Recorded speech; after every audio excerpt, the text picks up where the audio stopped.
Hello and welcome back. I was just going to read a letter that I had written, or a response I had given somebody, political issues going on in the world and whatnot. I'd heard Herman Cain once say that the offended all have something in common. One, they tend to switch the subject. Second, they ignore the facts. And thirdly, they resort to name calling. I recently recognized a similar common thread, tending to be self-righteous, insecure, and negative. So if you didn't see what was done there, double check that again. Because I know when I've been offended, I have been guilty of all six of those for sure, and try to avoid it at all costs in the future. As a combat medic with one tour to Kirkuk, Iraq, the one question no one is asking in regards to bullying and gun violence, from what I've heard or read with the school shootings and whatnot in recent past, is how do you train someone to kill a kid? Whether they're 10 or 18, that's what they are, kids.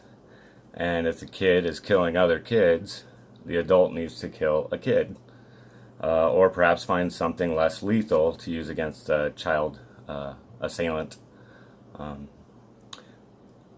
Thinking, the coping mechanism I know that helped me when I was younger, that a child should need with a bully is understanding that the bully probably has bigger problems than the person he or she is bullying. For example, they need attention they don't get at home, they can't read or do math and do not want others to know.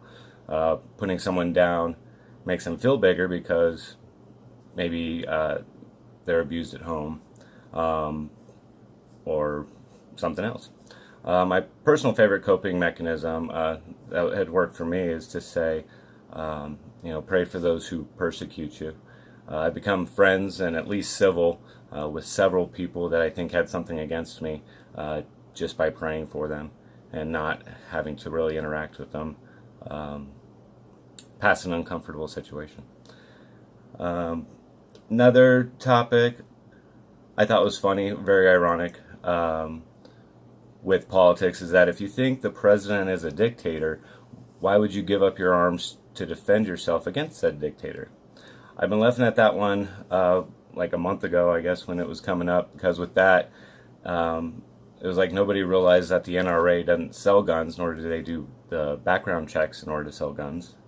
And then why do they attack the federal government for the things states are responsible for? So a lot of people are more interested in the federal government or federal politics arena, but then they don't know anything about their own governor or mayor or city council members. So find that odd. So yeah, being offended has more to do with the person being offended than it does with the person supposedly doing the offending, just like the bully. In this day and age, I think they're mostly bored and have nothing interesting they want to learn about. I'm trying to learn new things all the time, and hopefully it keeps me from being a bully. And then the same people that want to take away guns support turning Planned Parenthood into a mobile women's services baby killing machine. They say they have a right to their own bodies, but the body inside of theirs do not have a right to theirs.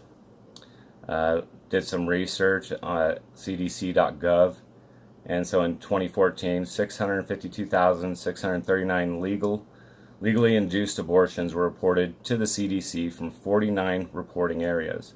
The abortion rate for 2014 was 12.1 abortions per 1,000 women aged 15 to 44 years, and the abortion ratio was 186 abortions per 1,000 live births. And that is the reproductive health data stats on abortion from the CDC. That's a lot of Americans, a lot more than die of heart disease even. These are potentially taxpayers. They could be heroes. Even the first woman president. And most of the locations that I've found, and I've been asking this question if anybody knows where there's a Planned Parenthood in an affluent area, because they've been typically in poor neighborhoods. So what is really going on there? Discussing Native Americans, I'm like, okay, well, first of all, the word Indians gets thrown around, and we all know that India is on the other side of the planet, and so they're not Indians. So we say Native Americans. Okay, well, if they're Native Americans, wouldn't anybody that was here before the United States of America become a country be a Native American? Well, if I can trace my lineage to before 1776, does that make me a Native American? We do realize that Christopher Columbus did not land in India, right?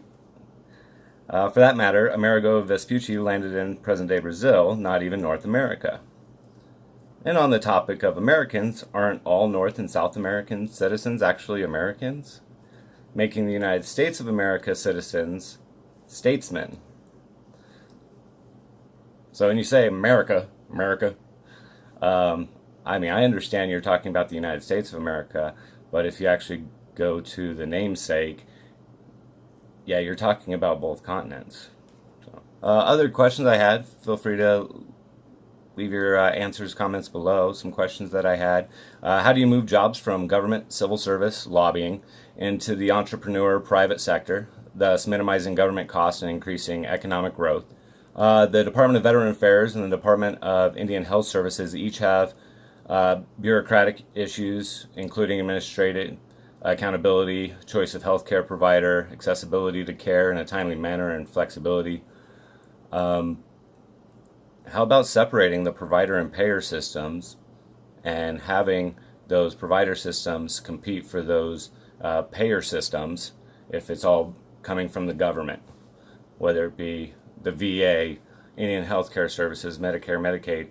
If they're going single payer, you have all these single payer programs all divided up. So just throw them all into one bucket.